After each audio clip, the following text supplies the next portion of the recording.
I'll be back in a minute.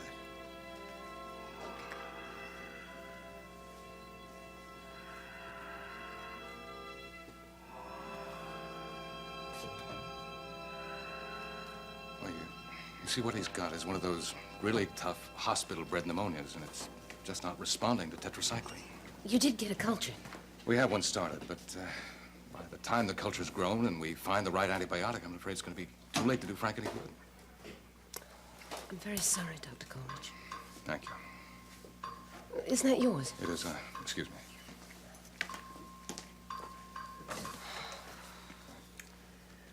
Dr. Bolak? Mr. Ryan, if you don't call me Nell, how can I say, hello, Johnny? Well, it seems kind of different here in the hospital. And I have to ask you a medical kind of a question. Of course.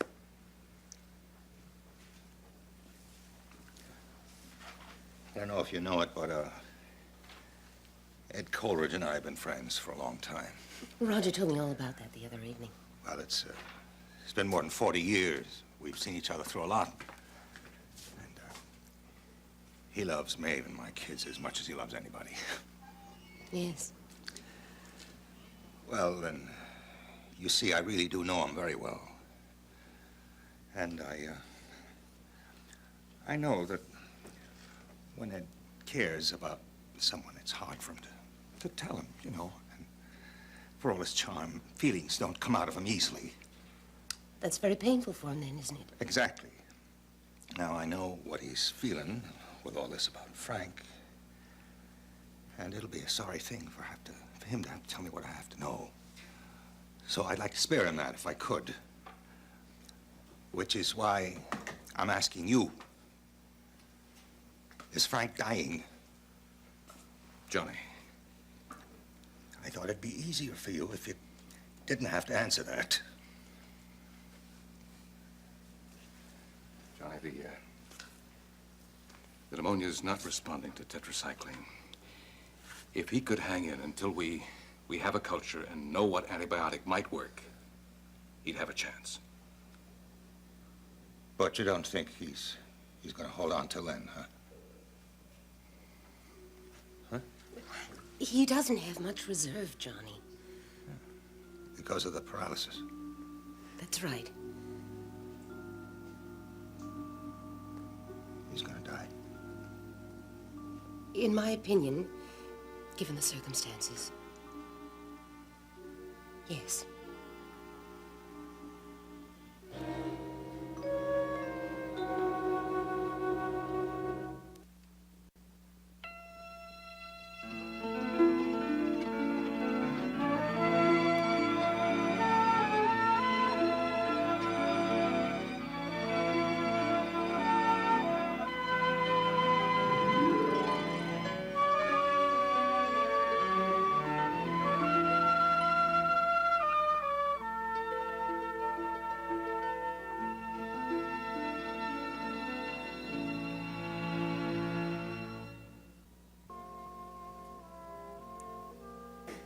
Thank you. Johnny, I don't have to tell you. We'll go on doing everything we can. I know.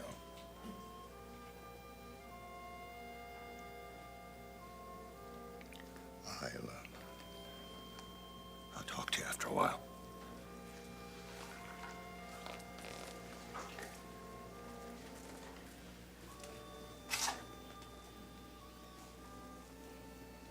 Come on down to the lounge with me and get some coffee.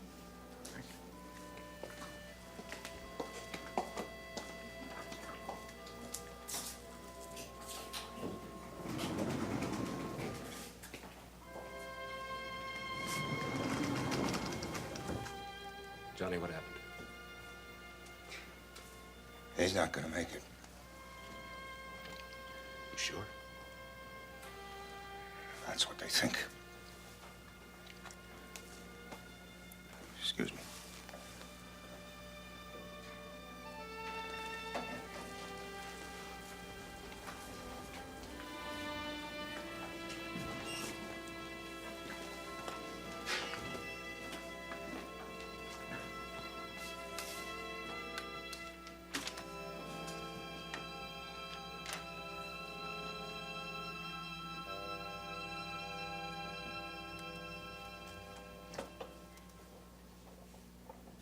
Oh, Detective Reed. How are you this afternoon? Nick. Oh, now that I got my wheels, I thought I'd drop by and say hello to Johnny Ryan if he's around. I see he is. Hey, Nick, hold it a second. Hey, what are you, some kind of traffic cop?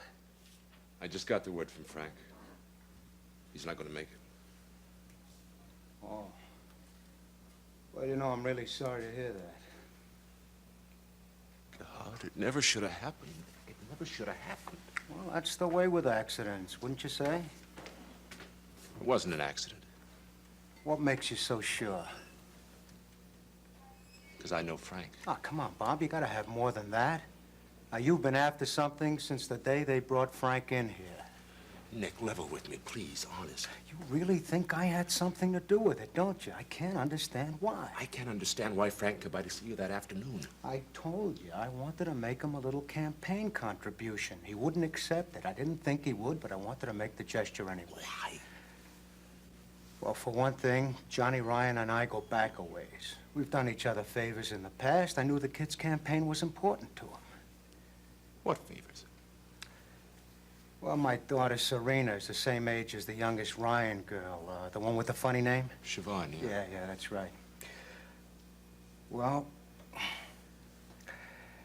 when my wife left, there was no way I could handle the kid alone all year round, so I figured she'd be better off in a boarding school. Now, the nuns who run the college where the Ryan's girl went, they run this boarding school upstate. There's a lot of class, you know, trees, old houses. yeah. Well, me and the church, well, let me say I do not move in churchly circles, right? I apply to the school, I get turned down. Now, Maeve Ryan hears about this from Siobhan. She gives me a call, offers to talk to the nuns for me if I want. I say okay. When was that? Wait a minute. 2 days later, I get a special delivery letter accepting Serena in the middle of the term. When was that? That was about 10 years ago. A little after that, O'Donnell dies and Johnny buys the bar. But it's an old building. It needs repairs. It needs a new roof, new wiring. And Johnny's credit is stretched pretty thin, so I guarantee a loan for him. Oh, God, I never knew that. Well, not many people do. Look, we keep in touch, but only enough not to embarrass him.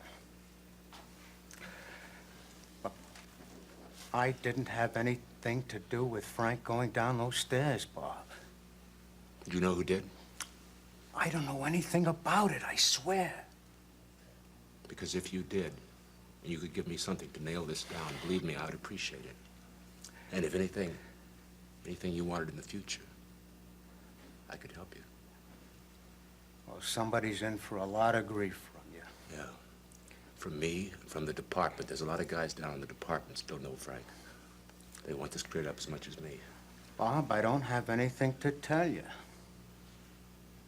Okay. But I still don't buy any story about Frank coming by here for a campaign contribution. Come on, Bob. Nick, I want to find out what happened to Frank. I want to find out why. And if I find out you had anything to do with it, I'm going to come back here and I'm going to take you apart. All right, listen, kid, I know you're upset about your friend, so I'm not going to take this personally. In fact, I'll see what I can find out for you. Okay.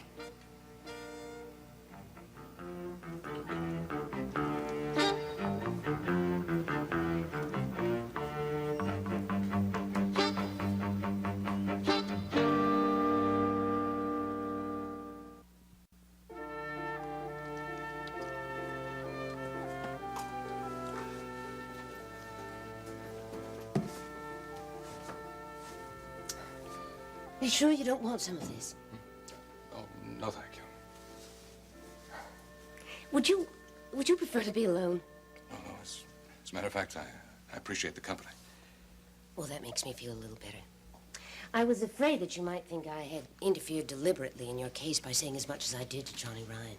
Oh, not at all. Well, normally I wouldn't have said anything at all, Dr. Coleridge, but he asked in such a way that I really couldn't refuse. I understand that. No, I was just trying to find a way to thank you. That's not necessary. No, on the contrary. No, you showed a lot of compassion and consideration for both Johnny and me, and well, given our relationship since you arrived at Riverside, it was very generous of you. You know, Dr. Coleridge, I'd rather resent that. I beg your pardon. Well, you seem to be saying that coming from me, compassion and consideration are some kind of surprise. I should think that any doctor, any human being, in fact, would feel a great deal of compassion for a good man like Johnny Ryan right now, and consideration for you as his friend. Your expectations of me are limited, aren't they? Oh, I'm sorry if you got that impression, but Do me a favor. if I can. Don't be polite. I think that we have an opportunity to clear the air a little. And since we're going to be working together for quite some time, I'd like to try to do that. Good. Good. We did get off to a bad start, didn't we? Yes, we did. You felt that I engineered my appointment unfairly, and I think you still do. And you felt that I was too dim a bulb, shall we say, to appreciate what your background and experience could mean to my department. And you still do. Well, not quite so strongly at the moment. Well, I guess that's some progress, isn't it? I'd like to do a little better than that. The whole service seems to be aware of our differences, and, well, I realize how disruptive that can be. Extremely. Your staff is very loyal, Dr. Coleridge. Well, I've been at Riverside a long time, Dr. Bolak. A few individuals have taken my criticism of procedures as a criticism of you, and I'm afraid I've bruised some feelings. I'm afraid you're right. Well, I can't promise to be less demanding. I've got so much work to do, and as quickly as I can. We've noticed that. May I make a suggestion, Doctor? Oh, please do. Oh, when you're frustrated by procedures and by schedules, as all of us are from time to time, don't try and, well, don't feel obliged to rearrange them all by yourself. Just come to me. So you can tell me that I'm arrogant and disruptive. No, so I can solve the problems if I can, and, well, if not, at least explain why they exist. Very well, Dr. Coleridge. That seems fair enough.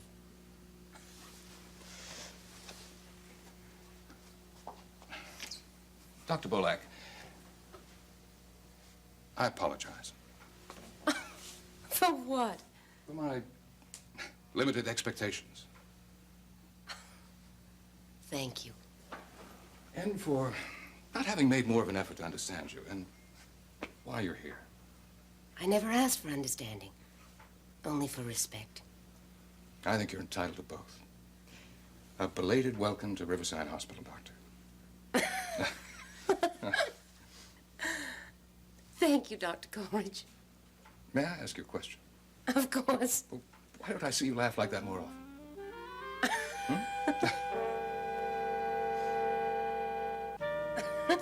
Well, the answer to that's fairly obvious, isn't it? Well, I don't see you laugh very much because you don't think I'm very funny. Well, up until now, I hadn't. I think we have a lot to learn about each other, Dr. Bolak.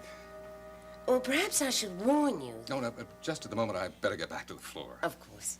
Let me thank you again for your help with Johnny. Oh, not at all.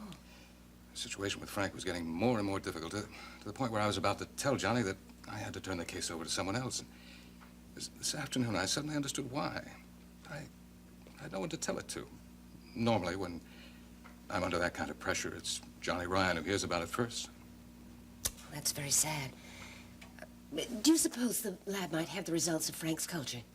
Yes, and I think I better go down and check it out. Well, I'll be on the floor if I can be of any help. You have been. Oh, Dr. Bolak. I'm very pleased to have you on my service. Thank you, Dr. Coleridge.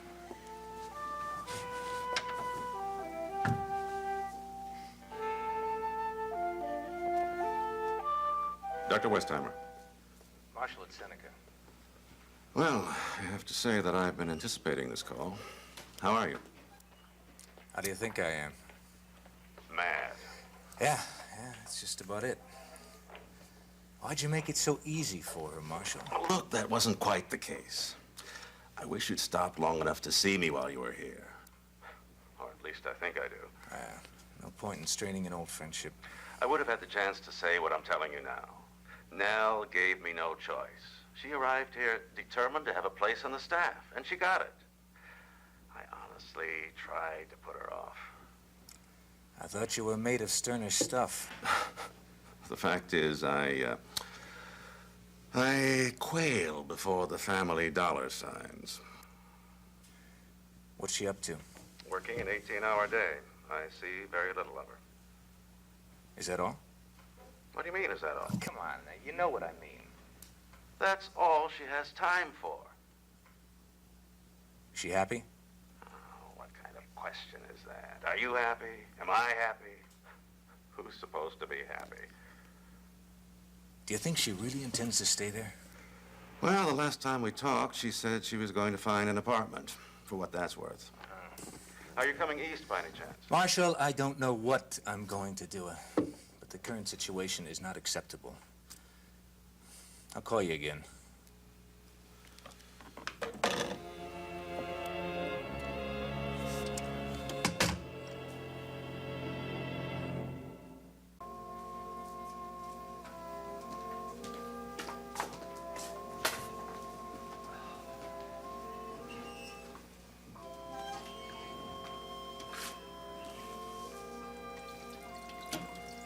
Johnny, is there anything I can do? Uh-huh.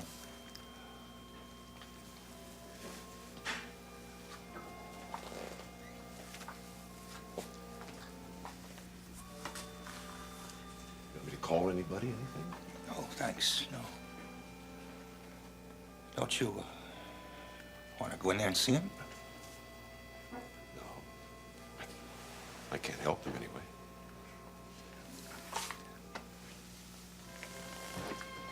You know, it's the first time in our lives since we've been friends. What is that, 17, 18 years now? It's the first time in our lives that Frank's been into something I couldn't do a thing about it. No. I know. You get a brother because you're born brothers, that's it. Frank and I made a choice. We could have walked any time we wanted to, but we didn't. I don't know why he didn't in the beginning. I wasn't the easiest kid to get along with, but I know why I didn't walk. Because Frank's the only person who ever wanted to know me. And together we were better.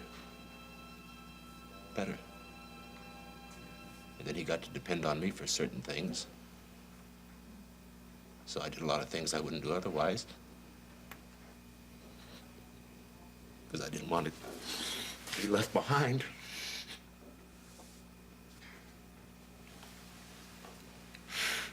Hey, Johnny.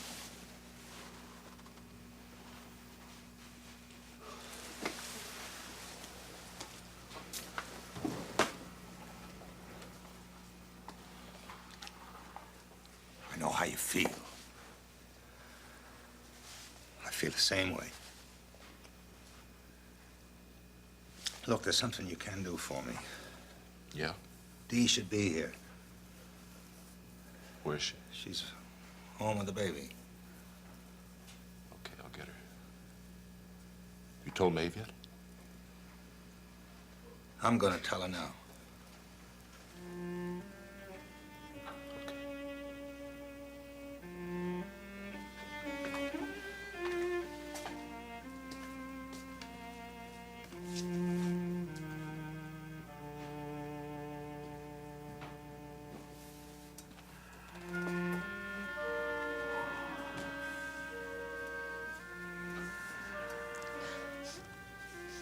Did you see Ed? Yeah.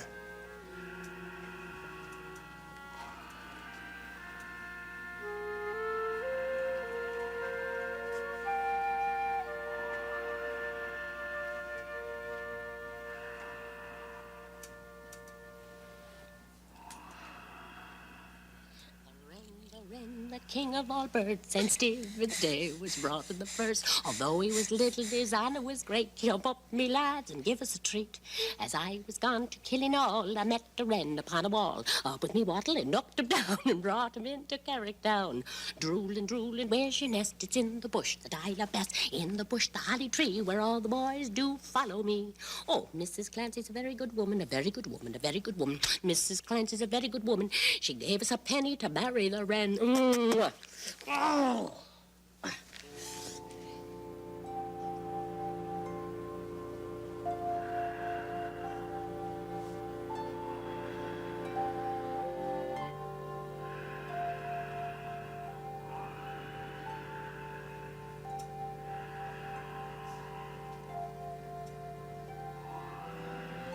Maeve.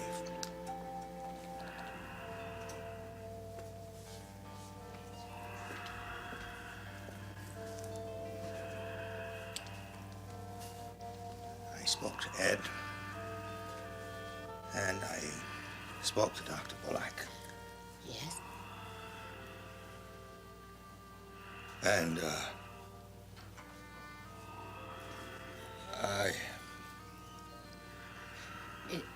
It's all right, John. I know